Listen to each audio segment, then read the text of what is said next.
সুপ্রিয় ভিউয়ার্স আসসালামু আলাইকুম। আশা করছি প্রত্যেকেই অনেক বেশি ভালো রয়েছেন। তো আপনারা তো ইতিমধ্যে দেখেছেন যে সালামের বাবা কিন্তু শেষ পর্যন্ত তার মাকে বলে দিতে চাচ্ছে যে সালামই হচ্ছে তার একমাত্র পুত্র শান্ত। তো প্রথমে যখন মিনা বলে দিতে চেয়েছিল তখন মিনাকে আটকে দিয়েছে সালাম, আর এখনও হয়তোবা দেখা যাবে যে সালামও তার বাবাকে আটকে দিবে এই বিষয়টি ক্লিয়ার করার জন্য। তো এখন প্রশ্ন হচ্ছে সালাম কি তার বাবাকে আটকে দিবে নাকি সালাম এবার তার পিতৃ পরিচয় এবং চৌধুরী সাহেবের একমাত্র ছেলে হিসেবে পরিচয় পাবে। তো ভিউয়ার্স কি হতে যাচ্ছে নিজে চাকর নিজে মুনিব নাটকটির 5 নম্বর এপিসোডে, এবং আপনি কি করলে সবার আগে দেখে নিতে পারবেন। তো ভিউয়ার্স তারই সকল কিছুর বিস্তারিত আলোচনা থাকছে আজকে ছোট্ট আপডেট ভিডিওতে। তাই ভিউয়ার্স ভিডিওতে লাইক দিয়ে চ্যানেলটি সাবস্ক্রাইব করে ধৈর্য সহকারে সম্পূর্ণ ভিডিওটি দেখুন, কারণ ভিউয়ার্স সম্পূর্ণ ভিডিওটা দেখতে পারলে আপনারা জানতে পারবেন নিজে চাকর নিজে মুনিব নাটকটির পরবর্তী এপিসোড অর্থাৎ 5 নম্বর এপিসোডটি কবে আসতে চলেছে। তো ভিউয়ার্স চৌধুরী বাড়ির একমাত্র ছেলে সালাম সে নিজেও জানে, আর সে মূলত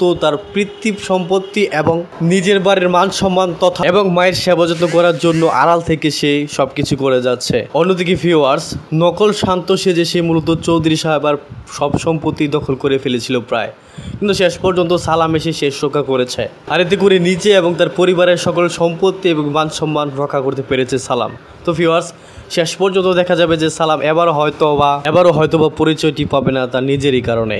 তো ভিউয়ার্স আপনার কি গেছে নিজে চাকর নিজে মুনিব নাটকটির শুরু থেকে এই অবধি দেখেছেন এবং আরও বহুদূর পর্যন্ত দেখতে চান সেটি অবশ্যই কমেন্টে লিখে জানতে পারেন। তাছাড়া ভিউয়ার্স নাটকটি ভালোবেসে কে কোথায় বা কোন দেশ থেকে দেখছেন সেটিও কমেন্টে লিখে জানতে পারেন। তো ভিউয়ার্স এই নাটকের পরবর্তী এপিসোডটি আপনারা দেখতে পারবেন আগামী মঙ্গলবার বিকেল 3 ঘটিকার সময় ইগল ইসলামিক নাটক ইউটিউব চ্যানেলের মধ্যে। তো ভিউয়ার্স আশা করি বুঝতে পেরেছেন, সকলেই ভালো থাকবেন, সুস্থ থাকবেন এবং সেই সাথে পরবর্তী ভিডিও দেখার মতন জানিয়ে আজকের মতো এখানেই আল্লাহ হাফেজ।